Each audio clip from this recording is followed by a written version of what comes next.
Hello, मैं doctor Pranav Kumar हूं और पटना में प्लास्टिक सर्जरी की प्रैक्टिस करता हूं और पिछले कई सालों से बड़ी संख्या में गायनिकोमेस्टिया की सर्जरी करता हूं। और इससे पहले भी अलग अलग टॉपिक्स जो गायनिकोमेस्टिया से रिलेटेड हैं उस पर वीडियो बना के हम लोगों ने रिलीज किया है।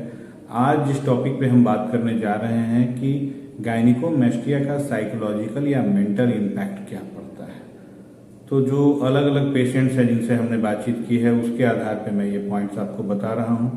सबसे पहले तो एक जनरल एंजाइटी, एक जनरल घबराहट मरीज के मन में रहती है कि अपने लुक्स को लेके उसका लो सेल्फ स्टीम हो जाता है, उसका अपने में जो विश्वास होता है, कॉन्फिडेंस हो जाता है, वो कम हो जाता है। इसकी वजह से कई बार वो सोशल विड्रॉल यानी कि वो समाज से कटने लगता है, वो पार्टीज में नहीं जाता है।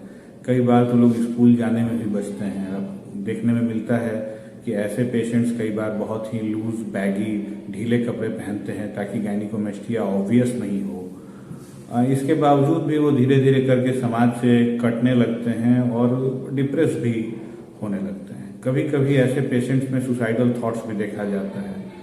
कुछ पेशेंट्स ने तो ये भी कंप्लेन किया है कि उनके साथ वाले लोग उनको गे कहकर चिढ़ाते हैं।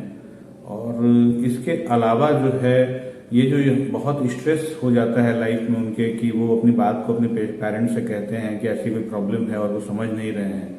तो वो स्ट्रेस कई बार अलग अलग तरह से भी इसमें फिजिकली भी सामने आता है। कभी कभी हेयर लॉस अर्ली ऑनसेट हो जाता है, जल्दी हेयर लॉस, बाल्डनेस आने लगती है। कई बार डायबिटीज मेलाइटस बहुत ही यंग एज में 25 में ऑनसेट हो जाता है without any family history. Hypertension आ जाता है। और कभी कभी इसके अलावा जो है सो ये लोग जो हैं सो लॉन्ग लास्टिंग जब इनका इलाज हो भी जाता है तो एक लॉन्ग लास्टिंग भी साइकोलॉजिकल इम्पैक्ट इनके मन में रहता है। जैसे कि इनफर्टिलिटी, लगता है कि ऐसा तो नहीं कि गायनिकोमेस्टिया की वजह से हमारी फर्टिलिटी पे कोई असर पड़ जाए, ऐसा बिल्कुल भी नहीं है। कभी कभी ऐसा भी लगता है कि long lasting fear of recurrence रहता है कि फिर से ना हो जाए हमें, और कई बार तो ड्रीम्स भी आते हैं पेशेंट। और लेकिन एक मन में जो एंजाइटी और डिप्रेशन से होते हुए ये जब इस इलाज को करवा भी लेते हैं तो कई बार long lasting fear of recurrence रह जाता है।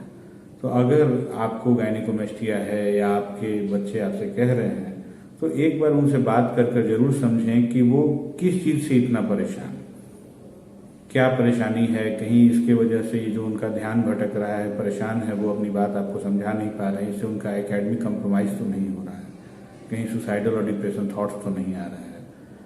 तो इन चीज़ों को समझते हुए हर पेशेंट को भी चाहिए कि वो इस बात को समझे कि यह बीमारी है और इसको ठीक किया जा सकता है। और पेरेंट्स को भी इस बात को समझना चाहिए कि ये सिर्फ एक बीमारी है और इसका इलाज संभव है। Thank you for watching.